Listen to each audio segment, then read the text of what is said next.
Hello, dear friends, and welcome to our new podcast focusing on white wine tasting. Join us as we uncover new grape varieties and introduce you to wine producers that may have slipped past your attention. Additionally, we will delve into the historical, geographical, and ethical aspects of wine with a particular focus on sustainability. My name is Darina Blogina. And my name is Uli And today we have a very special wine that we wanted to review a long time ago.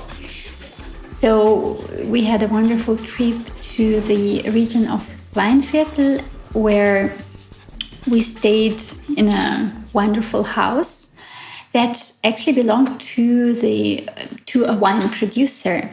And Uli told me that it's a very special wine producer, and so it was a man, and then his daughter started to produce wine in her own way. And so we would like to share some impressions about this wine and this wine producer. So what are we having today? So we're having today, once again, a Grüner Veltliner from 2021. And it's consequently made as a bio wine.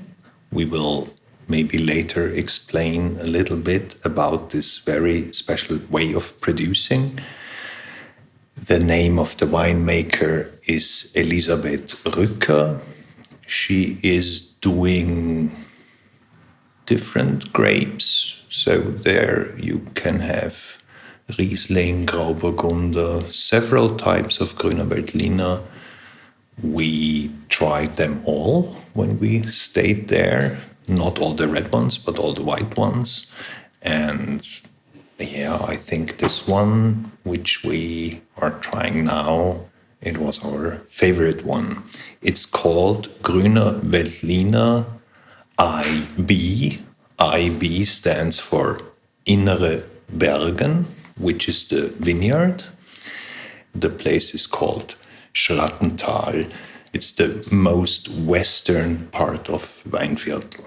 Okay, so maybe we can come to the point why it is so special, and maybe we could discuss the features of bio wine.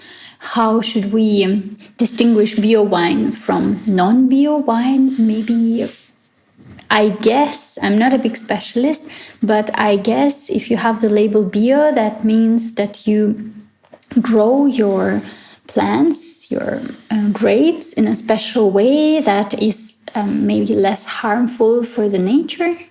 I would say the main goal is to keep the soil really natural, means also chemical free, which has a lot of implications on the way you treat the plants, what you cut out, what you leave on the ground in terms of herbs and grasses. You kind of try to keep everything healthy. Not only that you achieve a very specific taste in the wine, but also that the surrounding stays healthy, which is also related to how wet or dry the soil would be, because we have to know this is a very, very dry region. So they're, especially since some years with the climate change, they're really struggling with the water situation. So it's a very complex balance for this way of winemaking, which is of course not so traditional as they were making their wines like 30 years ago, you know, with all the chemistry and all that stuff. So what still is very common, of course, in Austria, it's a slow procedure that winemakers go towards 100% biological way of producing. So does this bio method affect also the stage of production, or let's say post-production of wine? And how does it affect, if you know? Well, it of course affects the taste, which kind and how you use the yeast, how you would start the fermentation, if you do it temperature controlled. So let's say how Elisabeth Rücker described it, you make the wine more in the vineyard than in the cellar. When you are in the cellar as an organic winemaker and you also make the wine yourself, you notice how the taste of the wine changes from year to year. Rarely for the worse, usually for the better. The acidity is integrated more and more from year to year. The alcohol content decreases, but the taste becomes finer and more persistent. To achieve this, you have to work with the fine lees, the whole lees, and the storage. And notice that you have to intervene less and less over the years, that the wine becomes harmonious. In organic viticulture, no chemical agents are used, so there is no halt to ripening. When you spray chemicals in the vineyard, it stops the ripening process, which is why the fruit cannot develop its full potential. You can taste this very strongly when you taste the wine directly after fermentation, and you can see the positive development from year to year. Of course, many colleagues don't dare to do this because such an approach can significantly alter the taste. The way how you deal with the grapes and with the plants is way more deciding how the wine that will be, to reduce the impact on the taste in the cellar to a very, very little amount, which also means you take some more risk. It's much easier than to have a mistake in the wine, so you have to work extremely precise, and of course it's all about keeping the grapes healthy. Mm-hmm. Yeah, so you had this talk with Elisabeth, which was in German, so unfortunately I could not grasp the matter of what you were talking about. Maybe you could shortly summarize what she was describing to you?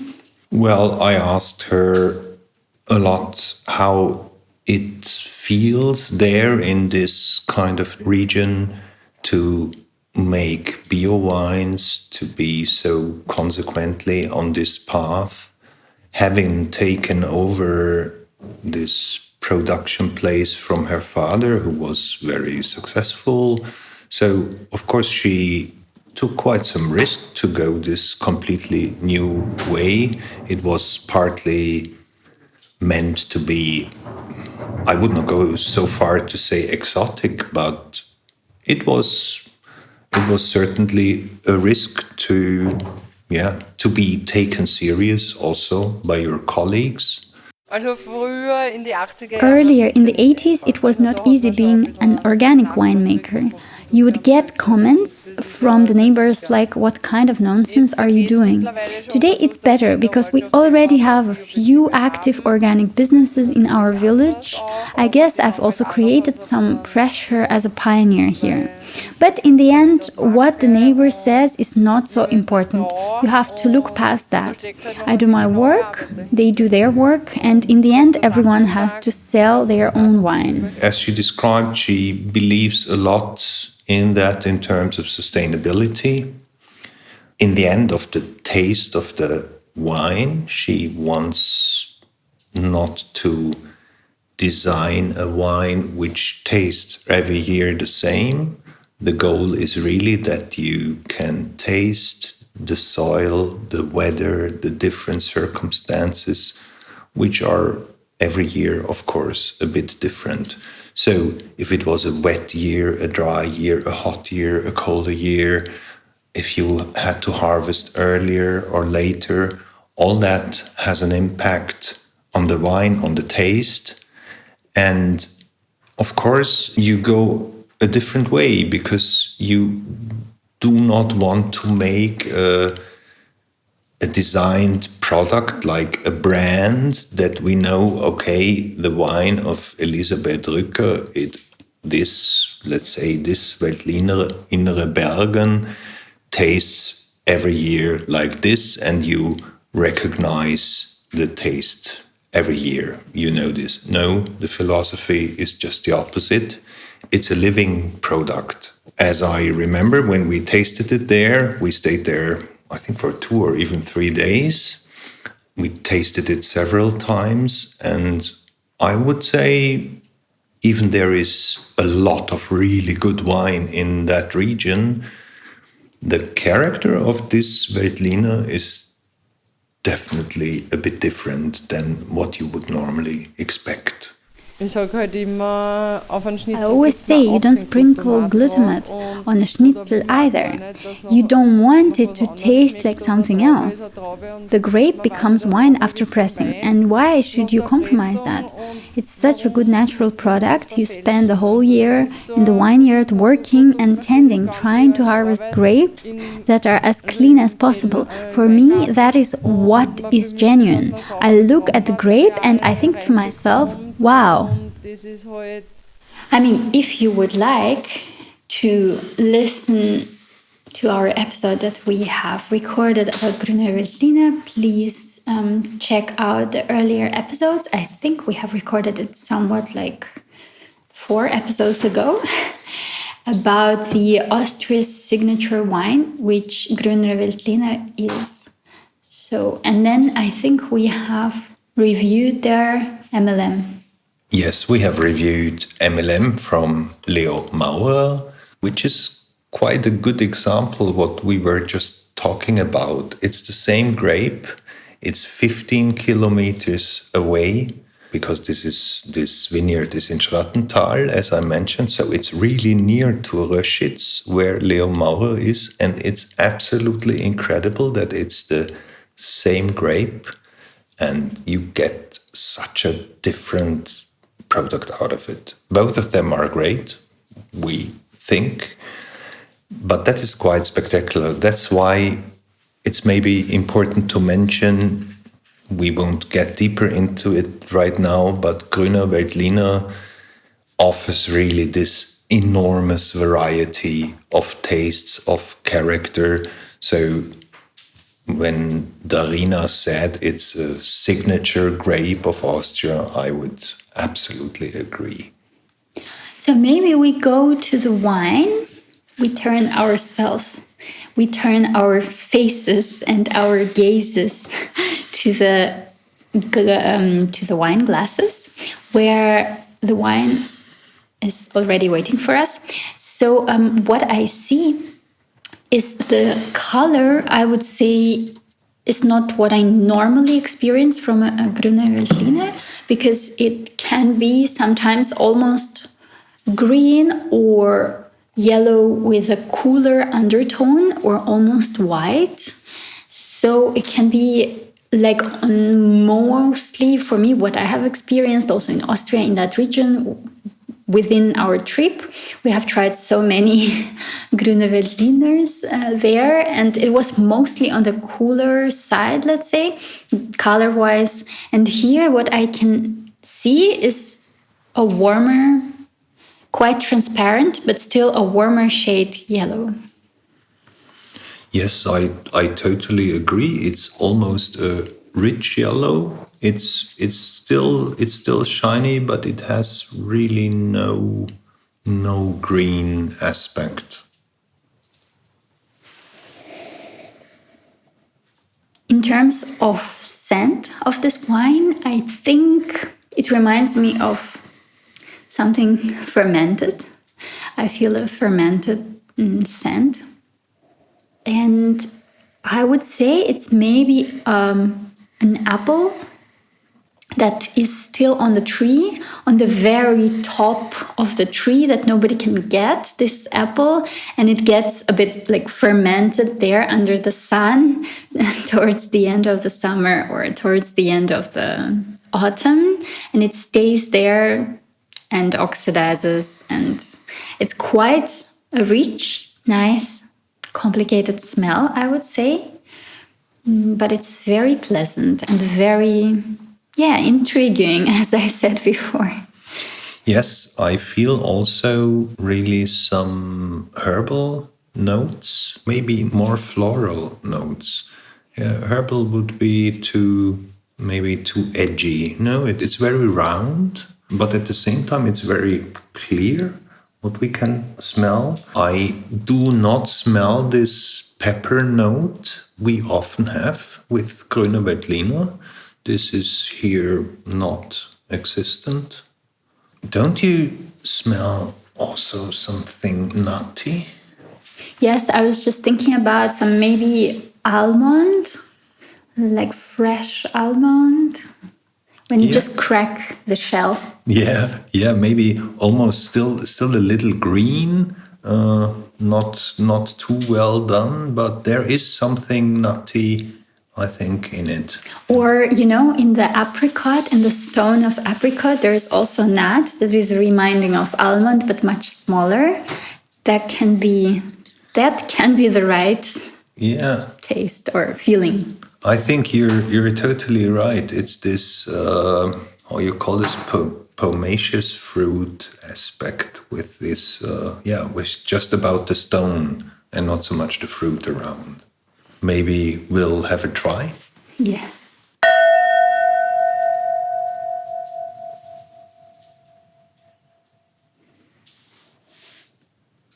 Yes, and the guest number 1 is the pepper that is meeting us on the tongue.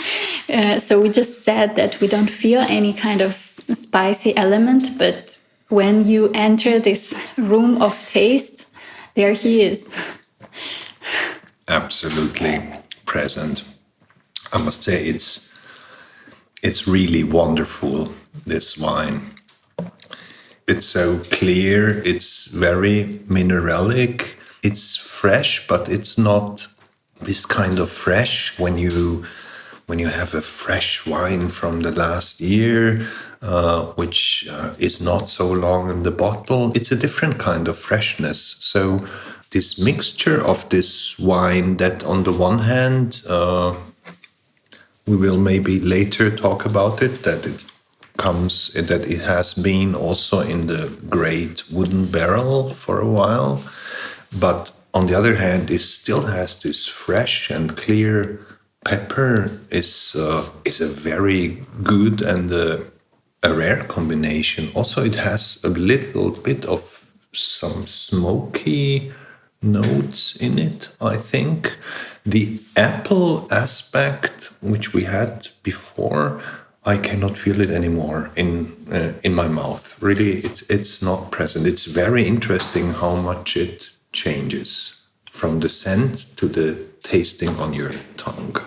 Yes, I think maybe if you have ever experienced a black pepper, by biting on that little ball of black pepper, this feeling, it's not so sharp, of course, in wine, but when the crisis already passed by, after you have bitten on this black pepper, then you feel like this very warm, spicy, very special characteristic feeling. So this is what I got from tasting the wine, actually, which is a very interesting reference.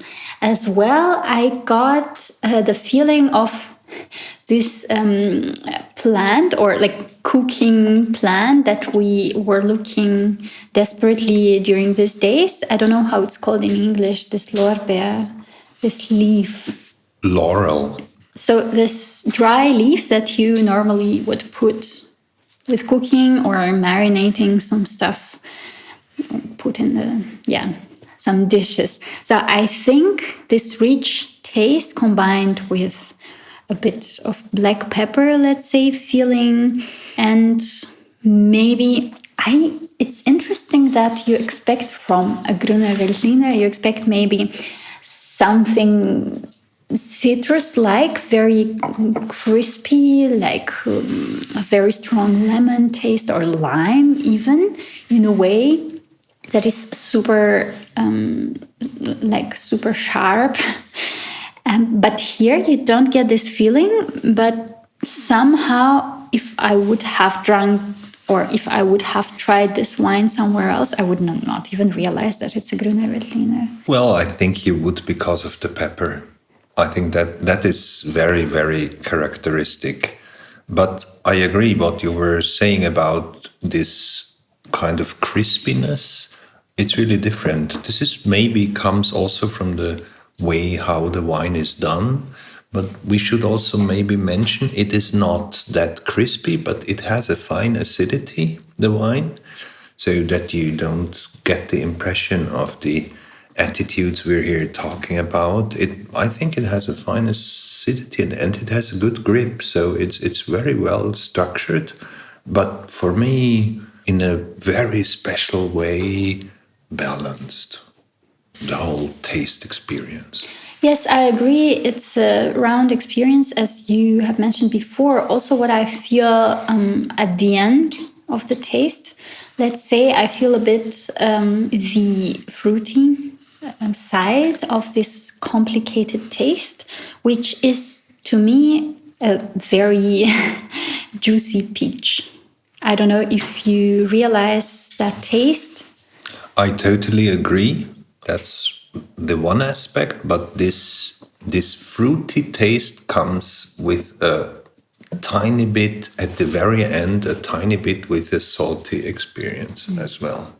So it is not fruity as we know it from some wines. It is, I would call it, or is it smoky or salty? There is a counterpoint to it, which makes it even more interesting than just the fruit itself. And it's totally staying at the background, like, let's say, behind the scenes of this taste. So that's a very interesting combination.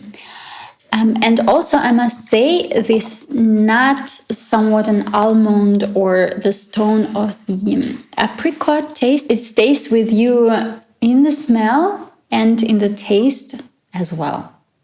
I think it's like a connecting point here, this nutty thread going through the wine. Yeah. So overall, we were having a lot of characters now, and maybe we should have some words how this wine is done. So, as we mentioned, the vineyard is in Schrattental, and the vineyard is called Innere Berge, and it's a light clay soil where the quartz layer is found at the depth of 10 meters, and it's particularly suitable for Grüner Veltliner. This location is between 270 and 300 meters above sea level. So how does Elisabeth Rücker make this wine? The whole grape variety is harvested by hand. It's a whole cluster pressing, which is very important, and it's fermented without yeast, without control. Then it is stored for 1 year on full lees, means without being drawn off the lees, and then it's transferred to wooden barrels for 3 months, big barrels, so not the typical barrique ones, but the big ones. And after that, it's bottled with careful filtration, and then it's stored for the bottle for another year, and then Elisabeth Rücker starts to sell the wine. So that's why we're having here the 2021, which was the youngest we could get from this kind of Grüner Veltliner. So it's for a Grüner Veltliner, it's quite a long procedure, and we can see it's a lot of work. It's a lot of course, control, because the fermentation without temperature control, and then you have it stored for 1 year on the full lees. It's quite a bit. So I must say it's a very special way to make wine, but the result is, for me, it's really amazing. It's really, really standing out. What we maybe should mention, it's very interesting to talk to her about the environment, because she really believes that it's the responsibility of the winemakers and also everybody who is dealing with agriculture to keep the ground healthy. And she understands this also as a task, not only to make good wines. Of course, she has to live from that and sell it, but this clear responsibility for the surrounding, for the soil, I must say that was quite impressive, and it's something you rarely get as an answer when you're buying or tasting wine somewhere. Yes, and I think I have seen lately a post from her on Instagram that she joined a female collective that is producing wines. So I think they are really taking care of diversity and such subjects, which I think it's a very advanced approach in winemaking. So maybe, and that's my usual question, what is the selling price for a bottle? How much does it cost? I'm almost embarrassed to say that, but she sells this wine for 10 euros from her place. Maybe if you get it somewhere else, it's 10, 12, but we bought it for 10 euros, which is for me proportionally to the quality. And as we, after our talks, started to understand which amount of work is in that process, it's just amazing. Maybe one last detail we absolutely forgot. We described this great smell variety, taste variety. I have to say this wine has only 12% alcohol gradation, which you would not think when you taste it. And what's about the sugar, the rest sugar? It's super little, I don't know, but I'm sure it's not more than 2.5 grams. It's very dry. Great. So maybe if you would like to have some nice reach in its taste wine with an inclusive, diverse and aware approach, try to order from Elisabeth. Go to her website. You will find all the details in the description box. Yeah, thanks for listening also from my side. I feel always very happy when we can present something very special, where we both also believing in it. And I hope next time we will have another very exciting liquid for you to present. If you would like to support us or email us, you will find the email address in the description as well. If you have some ideas which wine we should observe next time, please let us know, and see you next time. Bye. Bye-bye.